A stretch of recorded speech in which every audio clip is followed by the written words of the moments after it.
சிவாஜி கணேசனின் அவர்களின் பற்றிய ஒரு மாடிப்பை செய்யப்பட்ட ஒரு சிறு பகுதி வசனம்.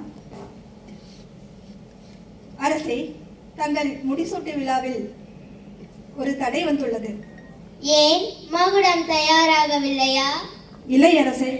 பிறகு காரணம்? தாங்கள் மல்லர் ஜாதியாம், தாழ்த்தப்பட்டவராம், முடிசூட்டிக் கொள்ள இயலாதாம். தாங்கள் அரசு வித்தைகள் தெரியாதவராம், அரசியல் அறியாதவராம். தாழ்ந்த ஜாதி, அரசியல் அறியாதவன் யார்? தானும் நாடும் ஒன்றெனக் கொண்டு தன்னையே தந்தித்த மல்லர் குலம் சார்ந்த ஜாதியா?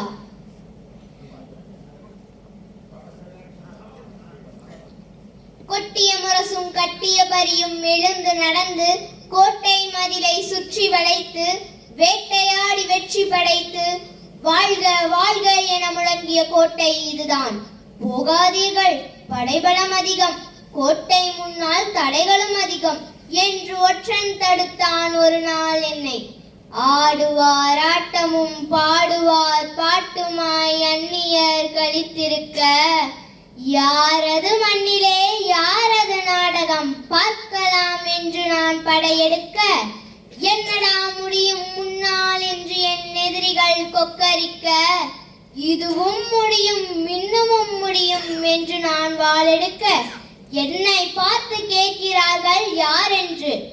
எவன் இந்த மண்ணின் சொந்தக்காரனோ, எவன் இந்த மண்ணின் காவலனோ, அவனை பார்த்து வாழ வந்த வஞ்சக கூட்டம், மக்களின் மடமையை கொண்டே வளர்ந்த கூட்டம் கேலி பேசுகிறதாம் தாழ்ந்த ஜாதி, அரசியல் அறியாதவன் என்று.